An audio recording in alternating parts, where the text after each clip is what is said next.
Fox News alert for you. Yesterday, Jeff Sessions essentially was fired. The president asked for his resignation. He tendered it.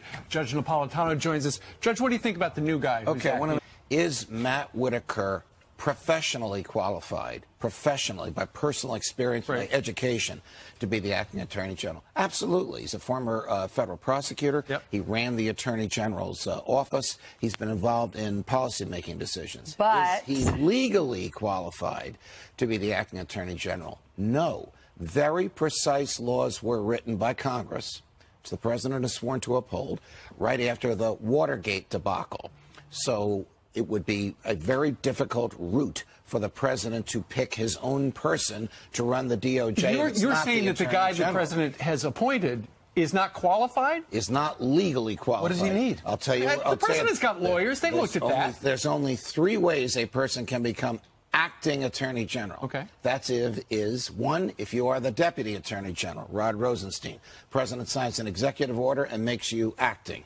2 is if you are already in the DOJ and have a job that requires Senate confirmation and you have received confirmation. That is not the case with Matt Whitaker because he's the chief of staff. That does not require Senate confirmation. 3 is a recess appointment, which is not relevant here because the Senate is not in recess. Thank you. Well, the Justice Department today declaring it was perfectly legal for President Trump to appoint Matthew Whitaker as acting attorney general. In a 20-page memo that was released today, Trace, the Department of Justice argues that there were 2 tracks that the president could have followed in order to replace Sessions. One track would have been the line of succession at the Department of Justice, which, as you pointed out, would have flowed through the Deputy Attorney General, Rod Rosenstein.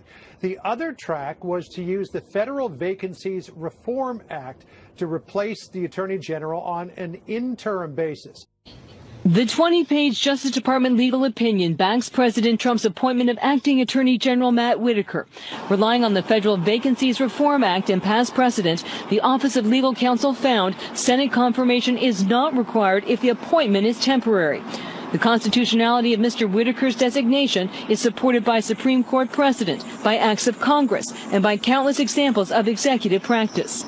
Under the Justice Department's succession statute, the acting attorney general's job falls to Deputy Attorney General Rod Rosenstein, who until recently oversaw the special counsel Robert Mueller probe. The Office of Legal Counsel found the president may use the Vacancies Reform Act as an alternative, which was recognized and used by Presidents Bush and Obama. Justice writing, quote, consistent with our prior opinion and with centuries of historical practice and precedents, we advise that the president's designation of Mr. Whitaker as acting attorney general on a temporary basis did not transform his position into a principal office requiring Senate confirmation. The Justice Department, he has chosen someone who does not qualify under the law to be the acting attorney general of the United States. So he's really not the acting attorney general. Which is why he did not take an oath of office. But we know now, Judge, but Fox is reporting saying, you know, there was a lot of speculation that President Trump just did this, right? He liked Matthew Whitaker and he just stuck him in there. But now we know that he did some due diligence. He went and he asked the DOJ. He did some looking around. It wasn't willy-nilly. And he figured out, or they told him, yeah, you can do this. This is totally fine. So you have 2 statutes. You have one that says whenever there's a vacancy in a principal department of the government, of which the Department of Justice is one, the president can appoint whoever he wants as long as that person has worked for the government for 90 days. You then have a specific statute that just refers to the Department of Justice, which says whenever there's a vacancy in the Department of Justice, the number 2 person who's been nominated by the president, confirmed by the Senate, shall fill the role. Getting rid of the guy that recused himself, the guy who allowed the naming of a special prosecutor, Mr. Mueller, could be itself seen as obstruction because he's basically seeking revenge. Right, I feel like this is the point. That this he's pulling feels apart like the whole apparatus created by Rosenstein and initiated by Sessions himself. So what did you do wrong? You fired me for cause. What was my cause?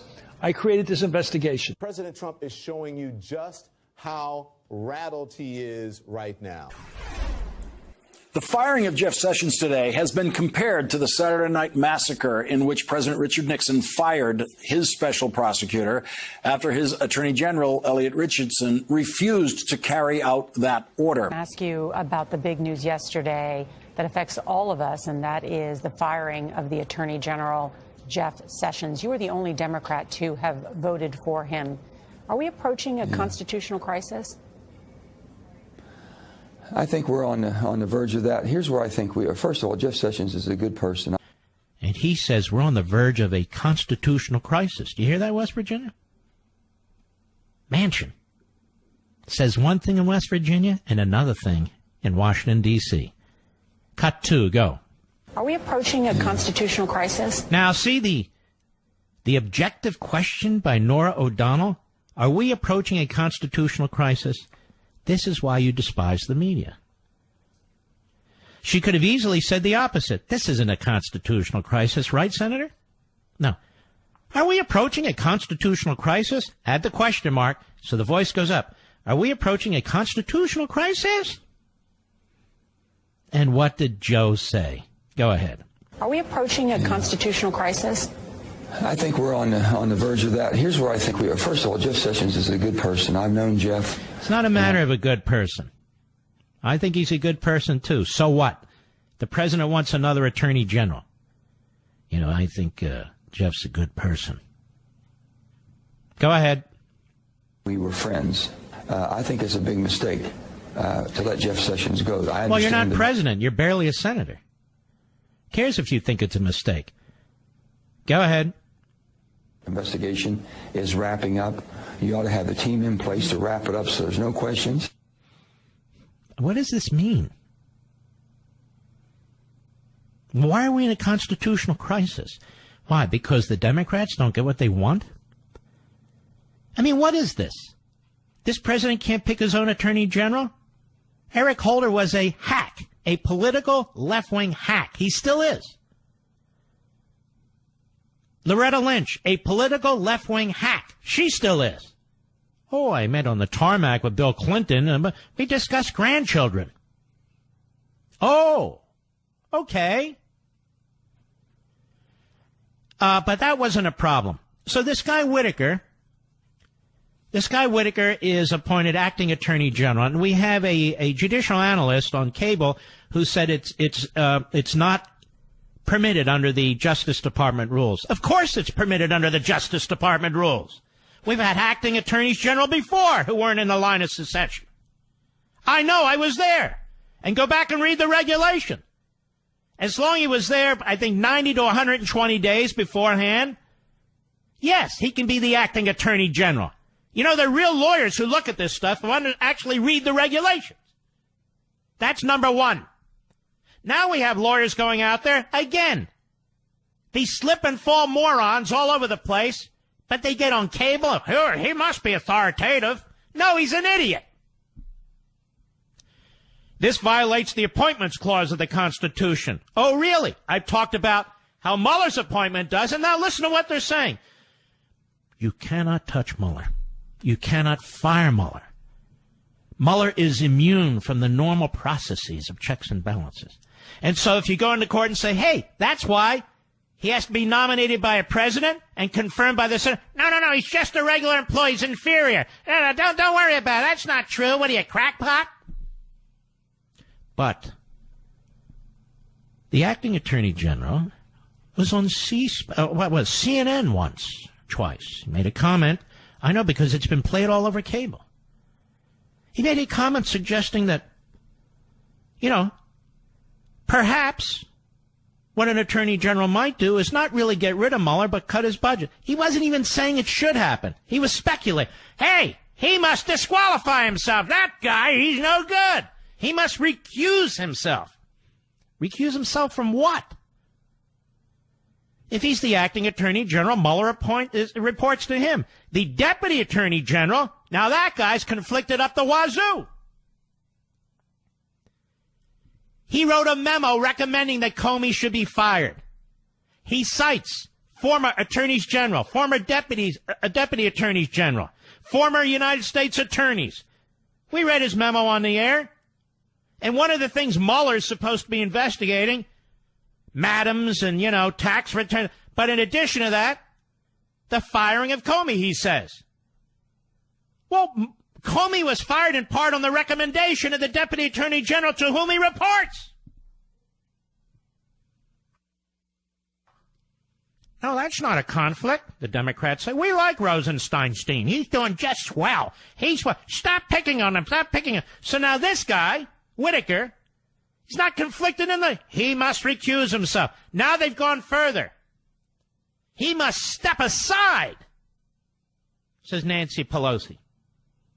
Says Stretch. And by the way, she's due for one of those facelifts. Just saying, no offense, just some friendly advice. But anyway, now they're going to say it's a constitutional crisis. And they were going on and they were saying, it's a constitutional crisis like the Saturday Night Massacre during Watergate. Well, do you know what happened during the Saturday Night Massacre, quote unquote, during Watergate? Notice there's never a Saturday Night Massacre when it comes to the Democrats. It's the Republicans. Nixon ordered his attorney general to fire Archibald Cox, the special counsel. He refused. He resigned. Then Nixon ordered his deputy attorney general. He refused. He resigned. Then Nixon ordered the next in line, who was Bob Bork, the Solicitor General of the United States. And Bork said, look, I don't necessarily agree with this, but he's the president. I'm the acting attorney general, and I got to do what he said. So he fired him. And that, by the way, is the reason that Kennedy and the rest of them kept him off the Supreme Court. Just so happened, Archibald Cox was a longtime friend of the Kennedy family. Oh, yeah, it's true. And by the way, you know who Ben Nelson in Florida, you know who his lawyer is, the Democrat? Mark Elias. Oh, yeah. Mark Elias, the pass-through for the money from the Hillary Clinton campaign and the DNC to Fusion GPS. That guy is Nelson's lawyer. Just thought you'd want to know. But anyway, we're in a constitutional crisis. Why? Trump hasn't ordered anyone to be fired in the Mueller probe. He hasn't cut one penny from the Mueller probe. He has nothing to do with the Mueller probe. No, you don't. We want it to be a constitutional crisis, right, Fake Tapper? Come on.